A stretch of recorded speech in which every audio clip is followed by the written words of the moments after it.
So we talked about message by message authentication and integrity verification, and this was all done through what? Do you guys remember? Hashing? Is this the hashing part, checking integrity? Hashing is part of it, yeah, but there is something additional, right? You still have to what? To create a digital signature, you have to get a message digest, of course, by using hashing, but after that you have to still do additional things, right? The message digest has to be? Encrypted? Yeah, using what? Yeah, the private key of, right? The sender, right? And then the receiving side will be using the public key to decrypt the hash value, right? So that's really the idea, right? Using public key encryption to digitally sign, right, your document.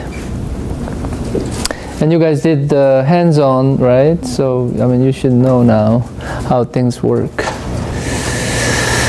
Okay, so the first thing is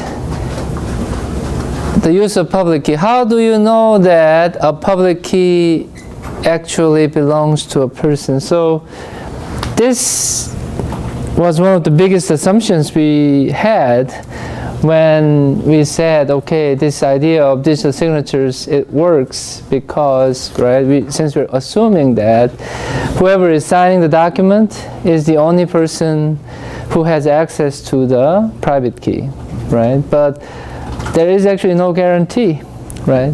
The way it is. Anybody can, right, create a key pair.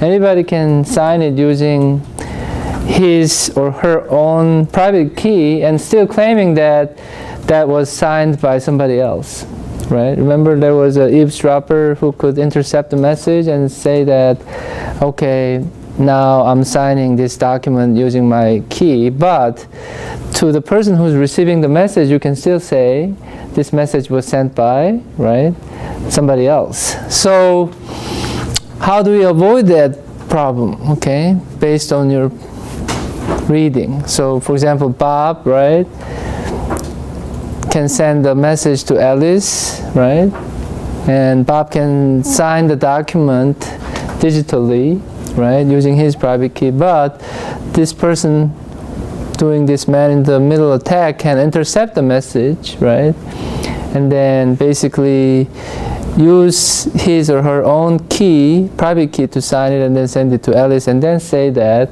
the message is from Bob. I mean, you can do that. So the link between a private key to a person, nobody guarantees it the way it is right now, right? Okay, good. So how do we solve this problem? Do you guys, I mean, based on your reading, do you remember anything? Nothing?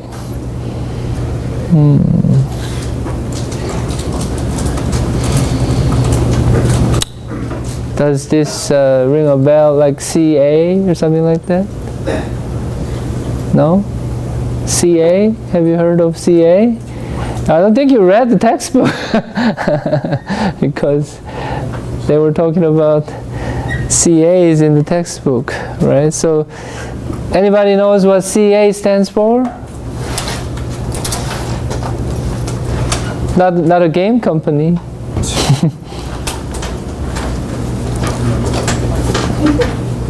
Okay, so let's move on. Doesn't this ring a bell, like certificate authority? Have you guys heard of this? Right? So this certificate authority is what establishes this relationship between a key pair and the person. Okay, so if you have a doubt about whether that public key actually belongs to a person or organization, you can talk to this third-party organization and ask, does this key pair actually belong to this person or organization? And then the CA will say, yes, it does, or no, it doesn't, right? So you have somebody you can talk to figure out whether that public key actually belongs to, right, this organization or a person. Okay, so certificate authority, to define it, is this third-party organization that establishes the true ownership of a certificate. So certificate in this case contains the public key. So basically it's the same thing as saying, right, the public key belongs to that person or that organization. Okay, so a certificate is nothing but a container of a public key. Okay, so if I ask this question, what is a certificate? A certificate just contains, the most important piece of information contained in the certificate is really this public key. Okay, and by putting that public key in the certificate, you're just saying that that public key belongs to this particular organization or person. Okay, so do you guys now understand why we need a certificate? Why do we need a certificate?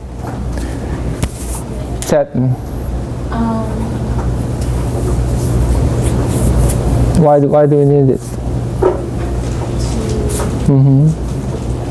No? Okay, so you should be able to, right, articulate this, for example, for the exam, okay? Because I'm going to be asking that question. So maybe Taz? Yeah. The true party's public key.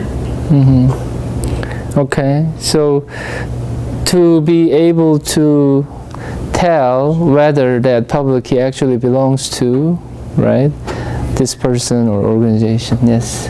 Did you have something to say? I'm just going to say it verifies that person. Right. Well, The relationship between the public key and the person or organization, right? So that's something I'm expecting when I'm asking this question.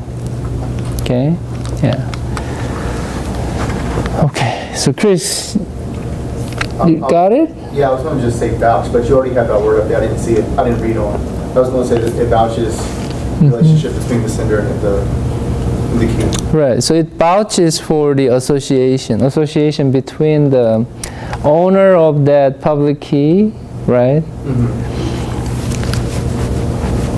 and the public key, right? So the association between a public key and the organization that owns the public key, right? So that's what's really important. So certificate, the whole reason to have a digital certificate is really what? To be able to tell whether that public key actually belongs to this particular organization or not.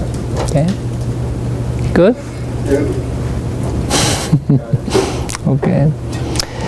But then certificate authorities, they don't really vouch for this, which is the actual trustworthiness of the organization itself. So meaning, you can just say that, oh yeah, this public key belongs to this organization, but you cannot tell whether that organization is trustworthy or not. All you're talking about is whether this piece of public key belongs to an organization, whether it's like a mafia organization or whether it's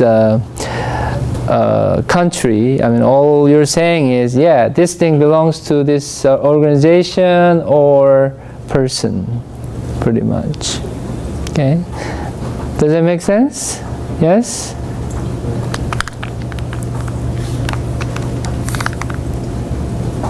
Okay. Moving on.